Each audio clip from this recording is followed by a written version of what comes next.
Dan bagi mengulas lanjut mengenai perkara ini, kita bersama dengan Presiden Persatuan Pemeriksaan Penipuan Bertauliah Malaysia, Datuk Seri Akbar Sata yang bersedia di talian ketika ini. Assalamualaikum, Datuk. Terima kasih bersama Waalaikumsalam. kami pada jam ini. Datuk Seri, mungkin reaksi segera di atas data yang kita perolehi berkaitan dengan CPI Malaysia untuk 2020 ini, Datuk Seri.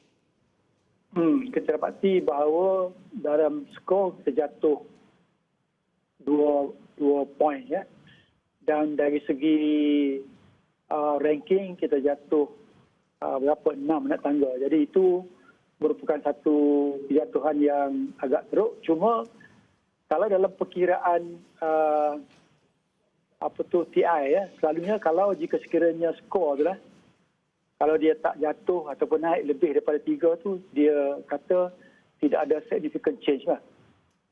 Cuma kita kena lihat juga kepada ranking yang ada tu. Sebab di antara sebab-sebab yang menyebabkan kita punya indeks ini jatuh adalah yang pertama disebabkan oleh keadaan politik lah yang tak stabil. Yang kedua, ekonomi yang begitu dikatakan lemah. Yang ketiga, kita boleh katakan ada unsur-unsur krisis demokrasi. Yang keempat, dari segi tadbir urus kita. Tapi kita nasib baik tahun ini, ukuran ataupun skor ataupun indeks ini dibuat berdasarkan kepada secondary sources.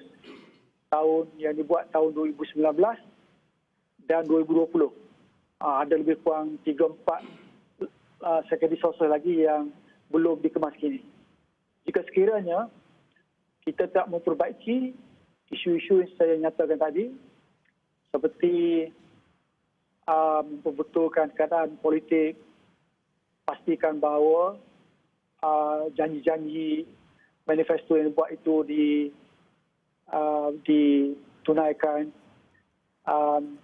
terutama sekali dari segi sama ada dalam manifesto atau tidak daripada kerajaan baru ini, iaitu supaya kita adakan akta dana politik dari segi akta lompat parti.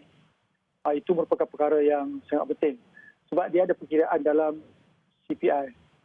Dan kita kena ingat jika sekiranya perkara segala tak diperbaiki, kemungkinan besar CPI tahun depan akan jatuh lebih teruk sekali apabila perkiraan daripada secondary sources ini diambil dalam bagi tahun 2000 dan 2001.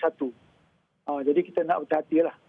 Saya pasti kita boleh jika sekiranya terutama sekali ahli politik bersatu, pastikan negara kita berada dalam keadaan baik dan pegawai-pegawai kerajaan hendaklah bertungkus lumus bekerja dengan baik dan mencegah rasuah, tidak terlibat rasuah, dan rakyat hendaklah membantah rasuah dan memberi maklumat kepada agensi penguatkuasa.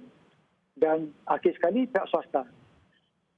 Rasuah juga terlibat banyak. Pastikan kita tidak merupakan pemberi kepada bagi pihak kerajaan.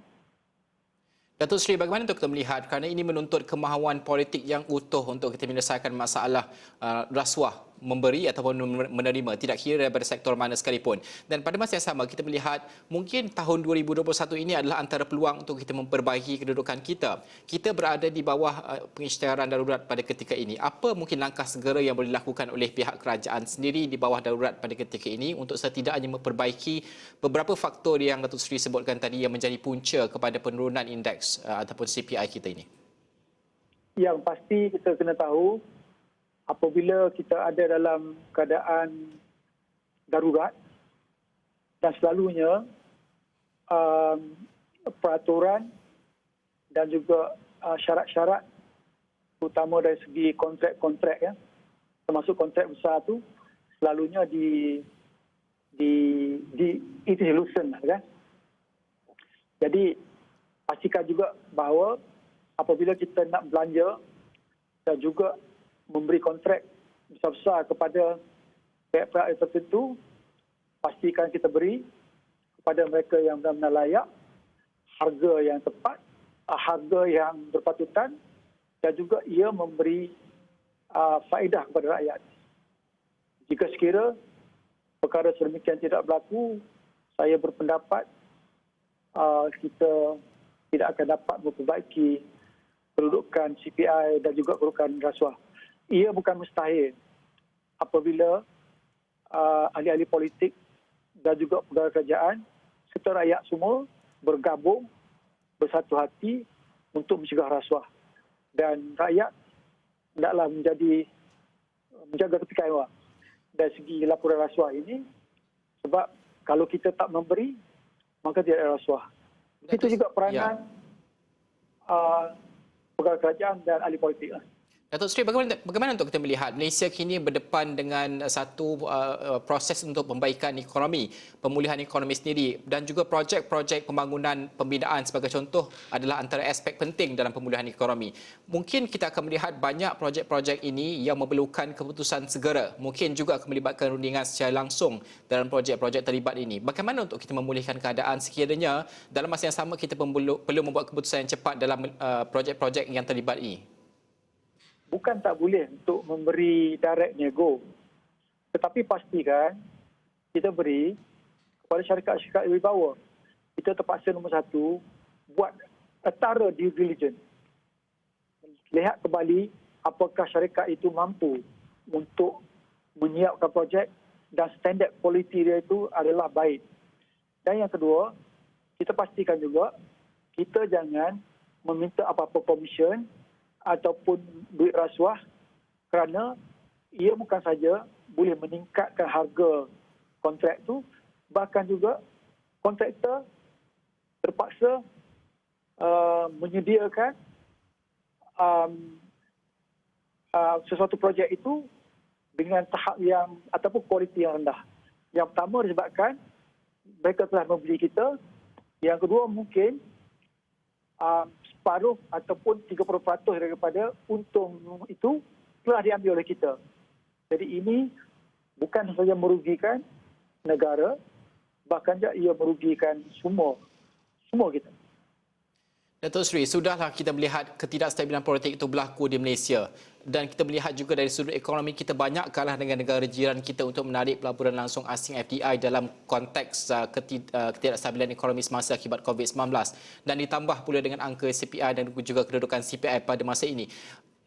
Kalau boleh digambarkan, Datuk Seri, keadaan kedudukan CPI untuk sebuah negara Malaysia ini pada tanggal ke-57 ini, how severe, betapa teruknya kesannya kepada ekonomi mungkin? Kalau kita lihat kepada peperiksaan, mana 50 tu kita lulus lah. Semua kita dapat C.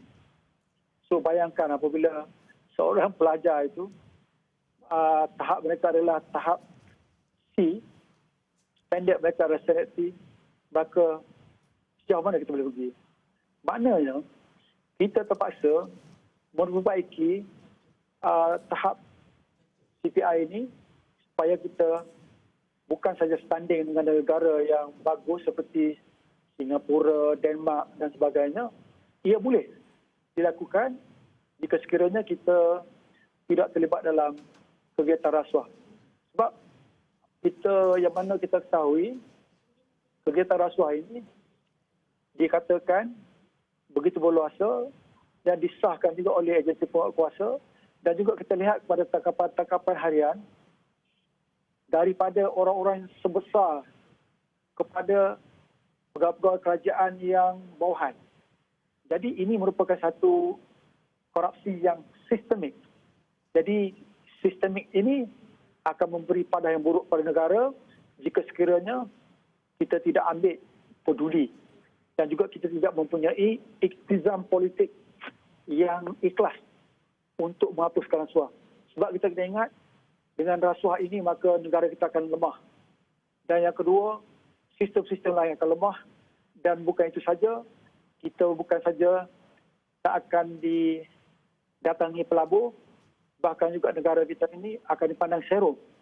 Bahkan beberapa tahun sebelum ini, kita merupakan sebuah negara yang begitu gagah dan juga dihormati.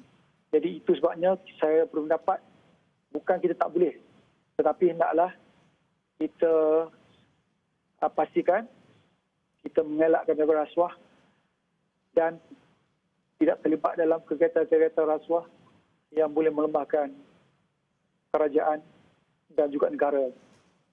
Datuk Seri, persepsi itu juga amat penting. Kita melihat dalam keadaan sekarang, kedudukan dari segi politik sebagai contoh, dengan pemberian jawatan untuk memimpin JLC sebagai contoh kepada ahli politik, meskipun tidak ada pembuktian berlaku sebarang salah guna kuasa dan sebagainya, namun persepsi itu wujud apabila lantikan ini berlaku. Bagaimana untuk kita melihat? Kerana mungkin kestabilan politik itu hanya mampu dicapai sekiranya kita melaksanakan pilihan raya umum.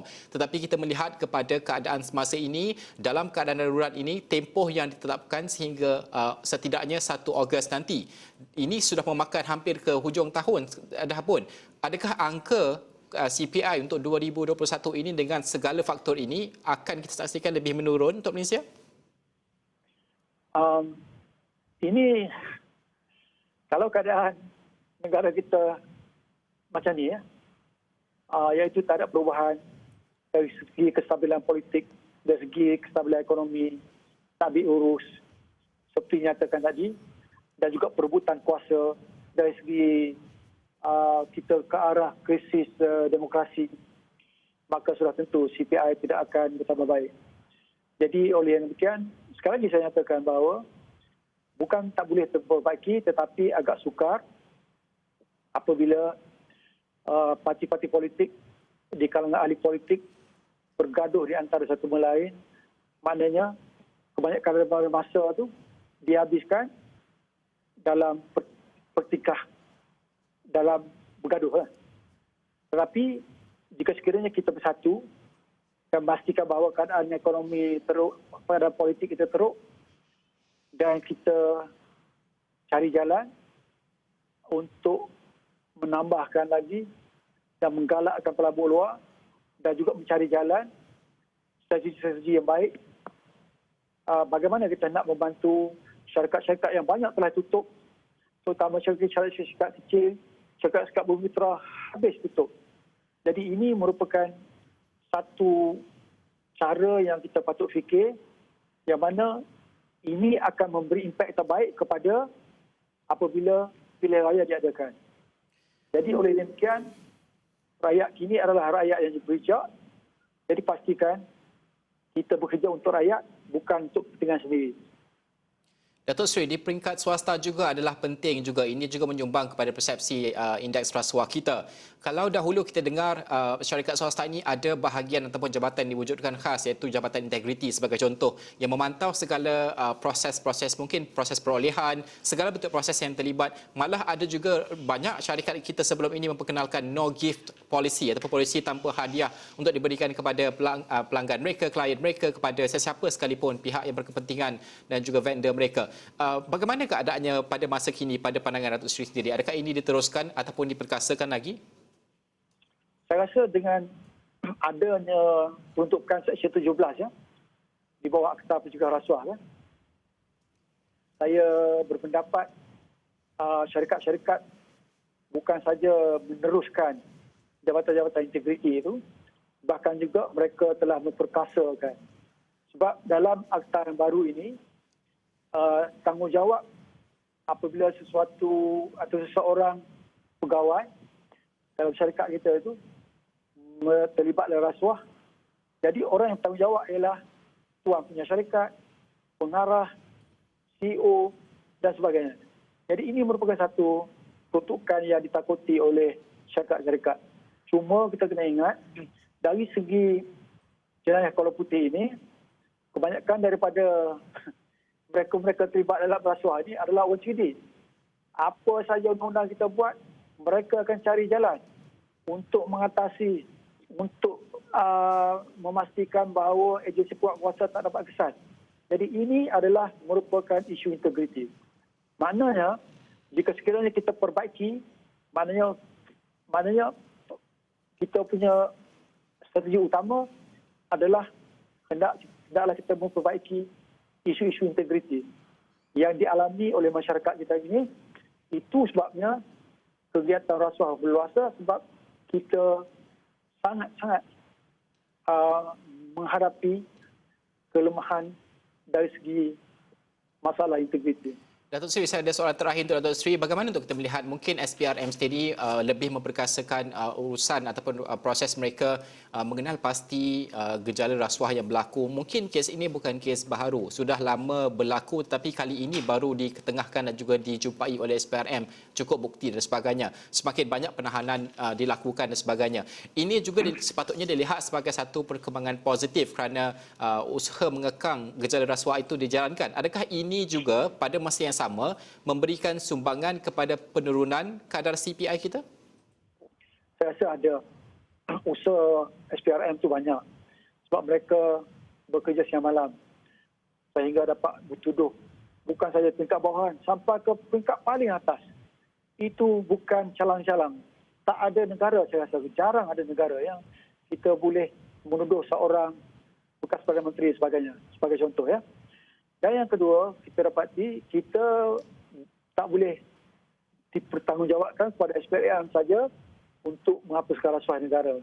Sebab mereka bukan saja mempunyai kekurangan dari segi di kaki tangan dan sebagainya, tetapi tanggungjawab adalah terdiri pada agensi-agensi lain yang berkaitan dengan agensi rasuah. Dan yang kedua, jika sekiranya ketua-ketua jabatan, KSU, KP, ketua pengarah, ketua-ketua jawatan, ketua-ketua unit dapat mengawal pegawai-pegawai kita dengan cara kita sendiri sebagai ketua tunjuk contoh yang baik, maka sudah tentu kita dapat kawal. Jadi apabila setiap agensi, setiap organisasi dapat kawal tahap rasuah di dalam organisasi masing-masing, saya rasa itu kita dapat mengatasi dengan secara mudah. Isunya ialah kebanyakan daripada kita ini tidak mengawasi.